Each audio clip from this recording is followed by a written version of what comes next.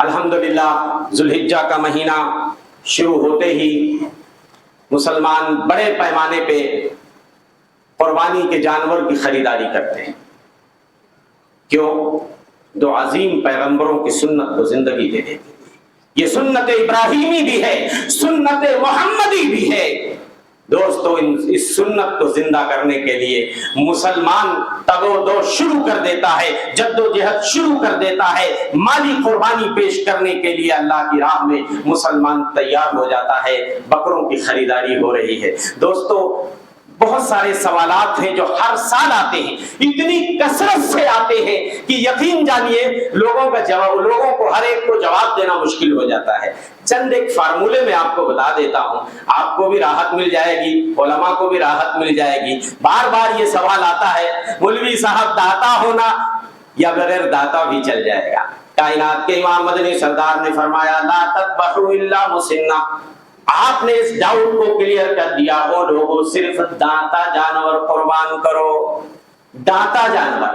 اب بہت سارے علماء ٹھیک ہے یہ فتویٰ دیتے ہیں کہ اگر بکرا بکری ہے 1 سال کا ہو جائے دوسرے سال میں داخل ہو جائے. لیکن میرے بھائیو یہاں عمر کا مسئلہ نہیں ہے، یہاں مسئلہ دانت کا ہے. ٹھیک ہے بعض علماء اجازت دیتے ہیں، لیکن ایسا کام کیوں کریں کہ جس کے اندر اختلاف پایا جاتا ہے. جو راجح قول ہے جس میں کوئی ڈاؤٹ نہیں ہے، آپ ایسا جانور خریدیں جو دانتا ہو. دوسرا مسئلہ جو سب سے زیادہ آتا ہے اس وقت ہے بھینس کی قربانی کا. بھینس کی قربانی کے جواز کے ٹھیک ہے کچھ علماء قائل ہیں، لیکن دوسرے جانور اگر مل رہے ہیں تو جن کے اندر کوئی اختلاف نہیں ہے تو یہاں بھی اختلاف میں پڑنے کی ضرورت نہیں ہے. دوستو کوئی بہت واضح دلیل تو موجود نہیں ہے کہ جس کی بنیاد پہ یہ فتویٰ دیا جا سکے کہ بھینس اور بھینسے کی قربانی یہ جائز ہے. ٹھیک ہے بعض علماء نے اس کی رخصت دی ہے، آپ کا دل مطمئن ہے تو کر سکتے ہیں، لیکن اولا اور افضل یہی ہے کہ آپ وہ جانور قربان کریں جس کے اندر کوئی ڈاؤٹ نہیں ہے، جس کے اندر کوئی شک نہیں ہے، کوئی شبہ نہیں ہے. میں اس کو ناجائز اور حرام بہرحال قرار نہیں دے سکتا. تو اگر آپ کا دل مطمئن ہے تو آپ کر سکتے ہیں، لیکن میں اپنے طور پہ ذاتی طور پہ اس سے بچنے کی کوشش کرتا ہوں اور لوگوں کو بھی یہی مشورے دیتا ہوں. تیسری چیز جو سب سے زیادہ یہ ایک مسئلہ آتا ہے میت کی طرف سے قربانی کا. بہت سارے لوگ ایک جانور لاتے ہیں مردے کی طرف سے قربان کر دیتے ہیں، زندوں کی قربانی نہیں ہوئی.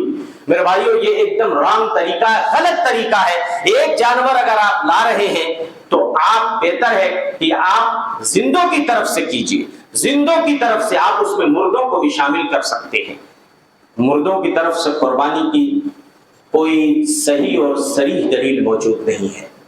اللہ کے رسول صلی اللہ علیہ وسلم منبر سے اترے، خطبہ پیش کیا، منبر سے نیچے آئے اور آپ کے پاس ایک موٹا تازہ میڑھا، آپ کے پاس 2 سینگوں والا چتکبرا میڑھا لایا گیا.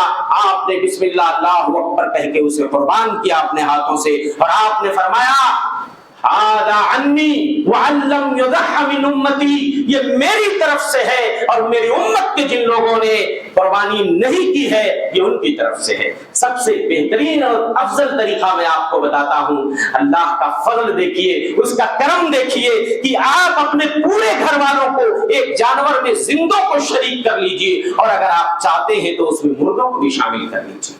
مردوں کو بھی اللہ ثواب دینے میں قادر ہے. ایک جانور میں اتنے سارے ثواب. ہمارے وہاں ایک جانور لوگ لاتے ہیں اور ایک آدمی کی طرف سے، مولوی صاحب اس سال یا ابا کی طرف سے یا اماں کی طرف سے یا بھیا کی طرف سے یا فلاں بیٹے کی طرف سے، بقیہ گھر کے لوگوں کو لوگ محروم کر دیتے ہیں ثواب سے. یہ طریقہ صحیح نہیں ہے. آپ ایک جانور میں اپنے پورے گھر والوں کو شامل کر لیجئے. اللہم تقبل منی ومن اہل بیتی کہہ کر کے آپ جانور قربان کیجئے. اے اللہ یہ میری طرف سے کو قبول فرما. جو گھر کا گارجین ہوتا ہے اس کا نام لیا جائے کہ فلاں کی طرف سے ومن اہل بیتہ، اور اس کے پورے گھر والوں کی طرف سے اللہ اس جانور کو قبول فرما دے. اور اگر آپ چاہیں تو اس میں زندوں کے ساتھ ساتھ مردوں کو بھی شریک کر سکتے ہیں. اللہم تقبل منی ومن اہل بیتی احیاء و امواتا. اے اللہ میرے اور میرے گھر والوں کی طرف سے جو زندہ ہیں جو مردہ ہیں، اے اللہ سب کی طرف سے اس قربانی کو قبول فرما دے. میرے بھائیوں بعض علماء میت کی طرف سے قربانی کی اجازت دیتے ہیں.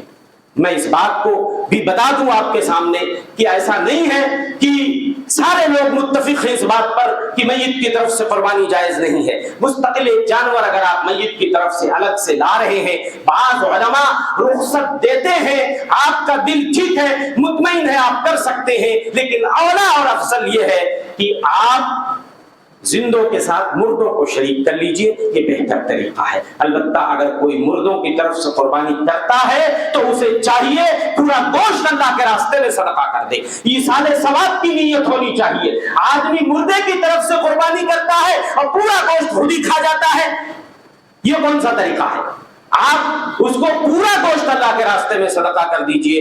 اگر ان علماء کے فتوے پر اگر آپ عمل کرنا چاہتے ہیں جو لوگ میت کی طرف سے قربانی کے جواز کا قائل ہیں، تو بہتر طریقہ یہ ہے کہ آپ پورا گوشت اللہ کے راستے میں صدقہ کر دیجئے. یہ چند مسائل ہیں جو بارہا آتے ہیں. عائد کے تعلق سے کون سا جانور ہونا چاہیے؟ ہر آدمی یہ کوشش کرتا ہے الحمدللہ اپنی طاقت کے مطابق اچھے موٹے فربے تندرست عیب سے پاک صاف جانور اللہ کے راستے میں قربان کرے.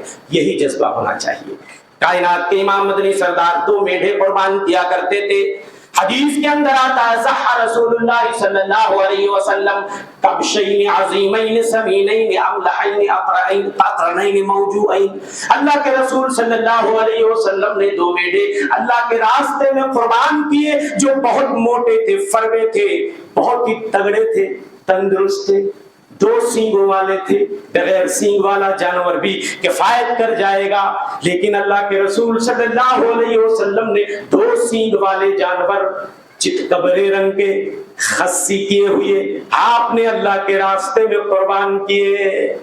بغیر خصی کیا ہوا جانور بھی جائز ہے، لیکن خصی کرنے کی وجہ سے گوشت صاف ستھرا ہو جاتا ہے، عمدہ اور لذیذ ہو جاتا ہے. اب کچھ لوگ خصی کو عیب مانتے ہیں کہ خصی کر کے تم نے جانور کو عیب دار کر دیا. یہ عجیب معاملہ ہے. حدیث کہتی ہے اللہ کے رسول نے 2 میڈھے قربان کیے موجوعین. موجود کا مطلب جس کا خصیہ نکال دیا گیا ہو، جس کو خصی کر دیا گیا ہو. تو گنجائش موجود ہے، بہتر ہے کہ آپ خصی جانور قربان کریں. اگر آپ بغیر خصی کا انڈل جانور اگر آپ قربان کرتے اس کی بھی قربانی جائز ہو جائے گی.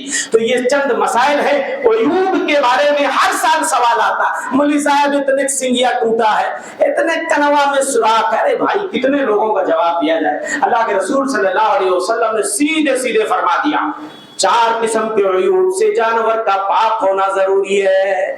4 قسم کی بڑی بیماریاں، 4 قسم کے بڑے عیوب جانور کے اندر نہیں پائے جانے چاہیے. الارجاء التي بین عرجها، ایسا لنگڑا جانور جس کا لنگڑا پن بالکل ظاہر ہو، دور سے دیکھنے سے پتا چلتا ہو کہ یہ جانور لنگڑا ہے، لیکن اگر غیر محسوس طریقے سے اس کا لنگڑا پن ظاہر تو نہیں ہو رہا ہے، آپ جب اس کو چلاتے پھراتے اور دوڑاتے ہو، بہت غور کرتے ہو، تب پتا چلتا ہے گویا اس کا لنگڑا پن ظاہر نہیں ہو رہا ہے. ایسے جانور کی قربانی جائز ہے. سن لیجئے اس کو، حدیث کلیئر کر رہی ہے آپ کے ڈاؤٹ کو، آپ کے سوال کو جو ہر سال سوال لے کر آپ بیٹھے رہتے ہو. یہ چند چیزیں سیکھ لیجئے، یہ ہر سال آپ کے کام آنے والی چیزیں ہیں. جس کا لنگڑا پن بالکل ظاہر ہو ایسا جانور آپ مت خریدیں. اور ایسے ہی وہ جانور کی جو کانا ہو اور وہ بالکل اس کا کانا پن بالکل اوپن ہو، ظاہر ہو. کوئی معمولی سی خرابی اگر آنکھ میں ہے بہت غور سے دیکھنے سے پتا چلتا ہے، تو ایسے جانور کی بھی قربانی جائز اور درست ہو جائے گی. ایسے ہی وہ جانور کی جو مریض ہو، بیمار ہو، جس کی بیماری ظاہر ہو، دور سے دیکھنے سے پتا چلتا ہو کہ یہ جانور کیا ہے، بیمار ہے، جس کی بیماری بالکل اوپن ہے، آپ ایسا جانور خریداری مت کیجئے. لانے کے بعد بیمار ہو گیا، لانے کے بعد بیمار ہو گیا، آپ تو اچھا لائے تھے. میرے بھائیوں، اللہ نیت دیکھتا ہے. آپ اس جانور کو قربان کر دو گے، آپ کو ثواب یقیناً ملے گا. اس لیے کہ آپ نے جب پرچیز کیا، جب خریداری کی، تو جانور میں کوئی عیب نہیں تھا، کوئی بیماری نہیں تھی. بعد میں بیمار ہو گیا، بعد میں پتا چلا وہ گر گیا، اس کا پیر ٹوٹ گیا، یہاں بھی علماء کا فتویٰ ہے اگر اس کا پیر ٹوٹ گیا لانے کے بعد، آپ تو صحیح سالم جانور منڈی سے لائے تھے، بعد میں اس کے اندر عیب پیدا ہو گیا، آپ چاہیں تو اس جانور کی قربانی پیش کر دیں، اللہ آپ کی نیت دیکھتا ہے۔ اگر آپ دوسرا جانور لا سکتے ہو، اللہ نے طاقت دی ہے، اب دوسرا لے آؤ، نئی طاقت دی ہے، آپ اسی جانور کو قربان کر دو۔ لانے کے بعد سینگ ٹوٹ گئے، لانے کے بعد جو ہے پیر ٹوٹ گئے، میرے بھائیوں ایسے جانور کی قربانی بھی ہو جائے گی۔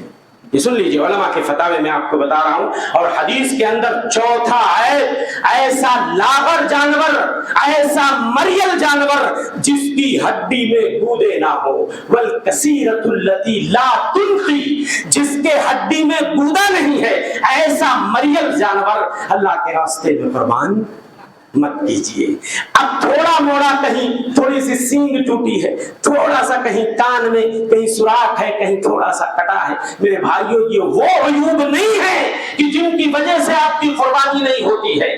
ہاں کافی مقدار میں نہیں ہونا چاہیے، بہت زیادہ خرابی نہیں ہونی چاہیے، بڑی خرابی نہیں ہونی چاہیے، معمولی جو خرابیاں ہیں جو بہت غور کرنے پہ پتہ چلتی ہے، ایسے عیوب اگر ہیں جو محسوس نہیں ہوتے ہیں تو جانور کی قربانی، یہ چند چیزیں اگر آپ اس کو سیکھ لیں تو انشاءاللہ تعالی آپ کو بھی راحت ملے گی، آپ بھی ریلیکس ہو جائیں گے اور بلا وجہ سوالات سے آپ بچ جائیں گے۔ میرے بھائیوں قربانی کا جانور چلیے ہم نے خرید لیا، ہم اس کو اللہ کے راستے میں قربان کرنا چاہتے ہیں۔ اور ایک بات بتا دوں، استطاعت رکھنے کے بعد بھی جو لوگ قربانی کا جانور نہیں خریدتے، بڑی وعید آئی ہے۔ قربانی راجح قول کے مطابق یہ واجب نہیں ہے، بعض علماء نے قربانی کو واجب قرار دیا ہے، لیکن جمہور علماء کے نزدیک سن لیجیے قربانی سنت مؤکدہ ہے، سنت مؤکدہ ہے۔ لیکن اس حدیث کا کیا کرو گے؟ حدیث کہتی ہے من وجد ساعتن فلم یضحی فلا یقربن مصلانا، طاقت ہونے کے باوجود بھی اگر کوئی جانور قربان نہیں کرتا ہے وہ ہمارے مصلی ہماری عیدگاہ کے قریب نہ آئے۔ بعض علماء نے اس حدیث سے یہ استدلال کیا ہے، حدیث کو بہت سے علماء نے حسن اور صحیح مانا ہے کہ جب اتنی سختی سے اللہ کے رسول صلی اللہ علیہ وسلم نے کہہ دیا ہماری عیدگاہ میں نہ آئے تو واجب ہے، لیکن علماء نے محدثین نے اس سے یہ نہیں سمجھا ہے، یہاں پر یہ سختی ضرور ہے لیکن وجوب کے لیے نہیں ہے، یہ استحباب کے لیے ہے۔ اور دوستو عیدگاہ میں نہ آنے کا مطلب یہ نہیں ہے کہ وہ عید کی نماز نہ پڑھے۔ یہ کیسے سمجھ لیا آپ نے؟ ایک باپ اپنے بیٹے سے ناراض ہوتا ہے، ایک باپ اپنے بیٹے سے ناراض ہوتا ہے، کہتا ہے خبردار تم میرے گھر میں پاؤں نہیں رکھنا، آج کے بعد میرے گھر میں تم قدم نہیں رکھنا۔ لیکن باپ کا مقصد یہ نہیں ہوتا ہے کہ بیٹا آج کے بعد گھر میں نہ آئے، بیٹے کو ڈانٹنا مقصد ہوتا ہے، زجر و توبیخ مقصد ہے، ڈانٹ پھٹکار مقصد ہے۔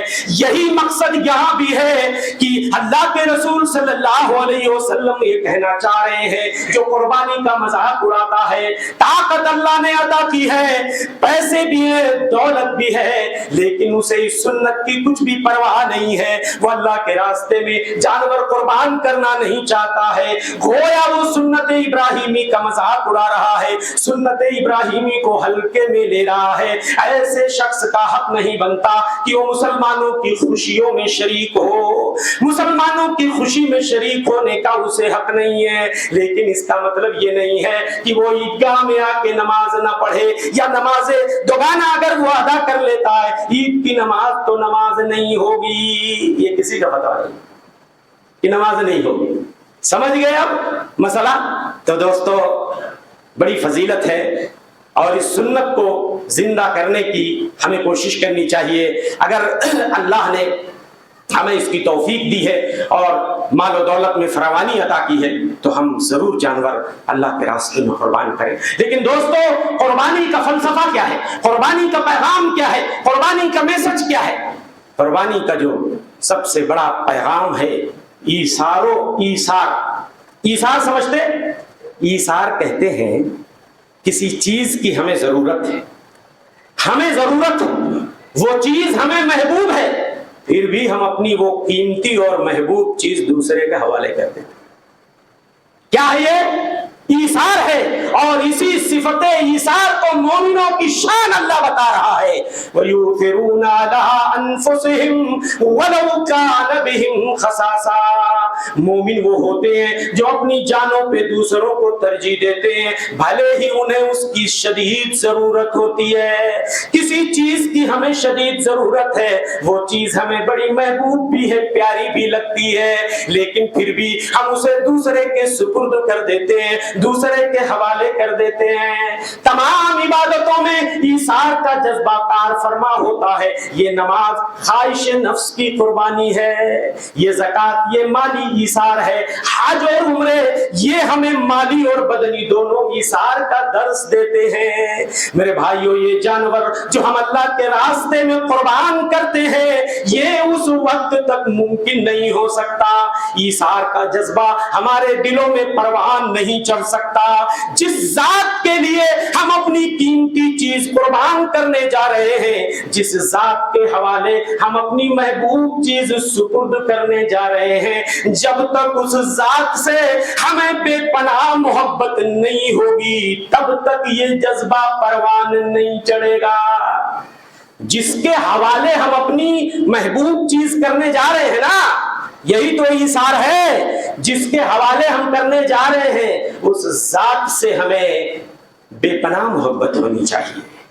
اسی لیے حضرت ابراہیم اور اسماعیل کامیاب ہو گئے اس امتحان میں. کیوں؟ حضرت ابراہیم خلیل کو اللہ سے بے پناہ محبت تھی, اللہ کی محبت ان کے رگ و ریشے میں پیوست تھی. اسی لیے اللہ نے جب بیٹے کو قربان کرنے کا حکم دیا, حضرت ابراہیم پہ یہ قربانی بھاری نہیں لگی.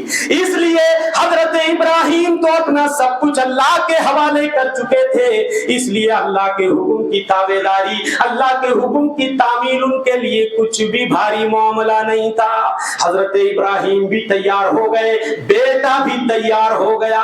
وہ دونوں باپ بیٹے جن کے اندر اللہ نے ایثار و قربانی, جذبہ تسلیم و رضا اور خود سپردگی کا جذبہ, جذبہ فدویت کوٹ کوٹ کر بھرا ہوا تھا. وہ بیٹا بھی کیسا بیٹا تھا, یہ فیضان نظر تھا یا کہ مکتب کی کرامت تھی. سکھائے کس نے اسماعیل کو آداب فرزندی. اس بیٹے کی تربیت ایسی ہوئی تھی کہ جب اللہ کا حکم آیا, باپ نے اپنا خواب بیان کیا, بیٹے نے بلا چونچرا بلا کسی تامل و تردد کے کہہ دیا, ابا جب اللہ کا حکم ہے تو آپ فکر کیوں کرتے ہیں, میرے حکم پہ چھری چلا دیجئے. میرے بھائیوں, جب تک جس ذات کے حوالے ہم اپنی قیمتی چیز کرنے جا رہے ہیں, سن لیجئے, جب تک اس سے بے پناہ محبت نہیں ہوگی یہ کام آسان نہیں, یہ کام آسان نہیں ہے. اسی لیے حضرت انس کی حدیث میں اللہ کے رسول فرماتے, لا یؤمن احدکم, تم میں سے کوئی شخص صحیح معنوں میں ایماندار نہیں ہو سکتا, حتی اکون احب الیہ من والدہ وولدہ والناس اجمعین, جب تک کہ میں اس کے نزدیک اس کی اولاد سے اور اس کی جان سے اور اولاد سے دنیا کے تمام لوگوں سے زیادہ محبوب اور پسندیدہ نہ ہو جاؤں. تو قربانی کا فلسفہ یہ ہے کہ ہم صرف ایک جانور نہ قربان کریں. عید الاضحیٰ کے دن جب ہم جانور قربان کریں تو یہ عہد کریں کہ اگر ضرورت ہوگی, اگر ہمیں اپنی جانوں کا نذرانہ بھی پیش کرنا پڑے تو اس کے لیے بھی ہم تیار ہیں. یہ جذبہ جب تک کار فرمان نہیں ہوگا تب تک صرف جانور کی گردنیں کاٹنے سے, جانوروں کا خون بہانے سے ابراہیم کی سنت کو زندگی نہیں مل سکتی. یہ کھوکھلا جذبہ ہوگا. جب تک جذبہ فدویت نہیں, جذبہ فداکاری نہیں, جذبہ تسلیم اور رضا نہیں, جب تک جذبہ خود سپردگی نہیں, تب تک ابراہیم کی سنت کو زندگی نہیں مل سکتی. کہ اگر ہوئی تو جان, مال, عزت و آبرو, راحت و آرام, سکون و اطمینان اور خواہشات نفسانی کو ہم اللہ کے لیے, اللہ کی رضا کے لیے, اس کی خوشنودی کے لیے, اس کی نزدیکی کے لیے ہم اللہ کے خاطر قربان کر دیں گے. ایسے ہی قربانی کا ایک مدعا یہ بھی ہے کہ ہم اللہ کی بارگاہ میں ہدیہ تشکر پیش کریں. شکریہ کا نذرانہ پیش کریں. کیوں شکریہ کریں گے پتہ ہے آپ کو؟ اللہ جل شانہ نے انسانیت پہ عظیم احسان کیا. حضرت اسماعیل کی جگہ اس نے میڈھے کی قربانی کو قبول کر لیا, جانور کی قربانی کو قبول کر لیا. اس طریقے سے اللہ نے ہمیں زندگی عطا کر دی. سوچو حضرت اسماعیل اگر قربان کر دیے گئے ہوتے اور انسانوں سے یہ مطالبہ کیا گیا ہوتا قیامت کی صبح تک اب جب بھی قربانی آئے گی تم سب کو اپنے بیٹوں کی قربانی پیش کرنی پڑے گی, کتنے لوگ اس امتحان میں کامیاب ہوتے؟ گویا اللہ نے حضرت اسماعیل کی جگہ جانور کی قربانی کو قبول فرما کے انسانوں کو زندگی کی نعمت عطا کر دی. اور یہ دنیا کا دستور ہے, جب کسی کا ہمارے ذمے کوئی احسان, جب کسی کا ہمارے اوپر کوئی احسان ہوتا ہے تو اس محسن کا شکریہ ضرور ادا کرنا چاہیے. میرے بھائیوں, وہ منعم حقیقی ہے, اس نے اتنا بڑا کرم کیا, اتنا بڑا احسان ہم پر کیا. اس احسان کا بدلہ شکریہ کے طور پہ ہمیں اللہ کی بارگاہ میں ہمارا سر جھکا ہونا چاہیے, شکریہ سے ہماری زبان لبریز ہونی چاہیے. وَاشْكُرُوا لِي وَلَا تَكْفُرُونَ, ہو میرے بندو میرا شکریہ ادا کرو, میری نافرمانی نہ کرو. آخری بات کہہ کے میں اپنی بات ختم کروں گا. دوستو, قربانی کی قبولیت کا معیار کیا ہے؟ کیا ہر آدمی جو جانور کی گردن پہ چھری پھیرتا ہے, خون بہا دیتا ہے, کیا اس کی قربانی قبول ہو جائے گی؟ دوستو, قربانی کی قبولیت کا معیار اللہ کے نزدیک صدق و اخلاص ہے, حسن نیت ہے, للہیت ہے, نیک نیتی ہے. اللہ کو قربانی کے جانور کے گوشت اور خون سے کوئی مطلب نہیں ہے. صاف قرآن میں اللہ نے کہہ دیا لَن يَنَالَ اللَّهَ لُحُومُهَا وَلَا دِمَاؤُهَا وَلَٰكِن يَنَالُهُ التَّقْوَىٰ مِنكُمْ. اللہ کو قربانی کا گوشت نہیں پہنچتا, خون نہیں پہنچتا ہے تو صرف تقویٰ پہنچتا ہے. حدیث کہتی ہے ان اللہ لا ينظر الى صورکم ولا الى اموالکم, اللہ کی نگاہیں تمہاری صورتوں پہ نہیں ہوتی ہیں, تمہاری دولتوں پہ نہیں ہوتی ہیں. اللہ کی نگاہیں اگر جمی ہوتی ہیں تمہارے دلوں پہ اور تمہارے اعمال پہ. اللہ تمہارا جذبہ دیکھنا چاہتا ہے, تمہارا تقویٰ دیکھنا چاہتا ہے, تمہاری نیک نیتی دیکھنا چاہتا ہے, تمہارا صدق و اخلاص دیکھنا چاہتا ہے. تم کس جذبے سے اللہ کے راستے میں جانور قربان کر رہے ہو؟ فرمایا اللہ کے رسول صلی اللہ علیہ وسلم نے ان اللہ لا يقبل من العمل الا ما كان خالصا, اللہ صرف اسی عمل کو قبول فرماتے ہیں جو خالص اللہ کی رضا کے لیے ہو. وَابْتُغِيَ بِهِ وَجْهُهُ, اللہ کے لیے وہ عمل خالص ہو اور اس سے اللہ کی رضا, اس کی خوشنودی, اس کی نزدیکی بندے نے تلاش کی ہو. ریا, نمود, دکھاوے کا, شہرت طلبی کا کوئی جذبہ نہیں ہونا چاہیے. اب اس کسوٹی پہ اگر دیکھا جائے کتنے لوگ پورے اتریں گے, کتنے لوگ ماشاءاللہ جانور خریدتے ہی ڈی پی پہ فوراً اس کی تصویر کو سجا لیتے ہیں. سارے لوگ دیکھ رہے ہیں, فیس بک پہ, واٹس ایپ پہ بھی کتنے لوگ ماشاءاللہ پوسٹ کر دیتے ہیں اس سال ماشاءاللہ 50,000 کا بکرا میں لایا, 60,000 کا. کتنے لوگ چمچمی اور پھول اور مالے پہنا کر کے گلیوں, کوچوں, محلوں میں گھماتے رہتے. ارے باؤ کتنے میں لائے ہو؟ 50,000 بھیا خرچہ کیے ہیں. ہاں, مضبوط ہے, بہت اچھا بکرا لائے ماشاءاللہ, بڑا مضبوط تندرست. بھیا پیسوں بڑا مضبوط لگا ہے. 50,000 پورے گن کے آیا ہوں منڈی میں. ارے چاہتا تو تھا کہ اور لگاتا 60, 70, 80 تک, لیکن کیا کرے پیسہ تھوڑا مارکیٹ میں پھنس گیا. نہیں تو اس سال تو میرا ارادہ ہی کچھ اور تھا. ہاں, گلی کوچوں محلوں میں جناب والا پرچار کرتے پھر رہے. کتنے لوگ تھوڑی سی تعریف اگر ہو جائے تو موبائل کھول کے, کتنے لوگ تو کئی سال کے بکروں کی تصویریں بھی موبائل میں سیف رکھتے ہیں. سن 2000 میں یہ بکرا, 2020 میں یہ بکرا لایا تھا, 21 میں یہ لایا, 22 میں یہ لایا, 23 میں یہ لایا, 24 میں, اب 25 میں یہ میرا بکرا ہے.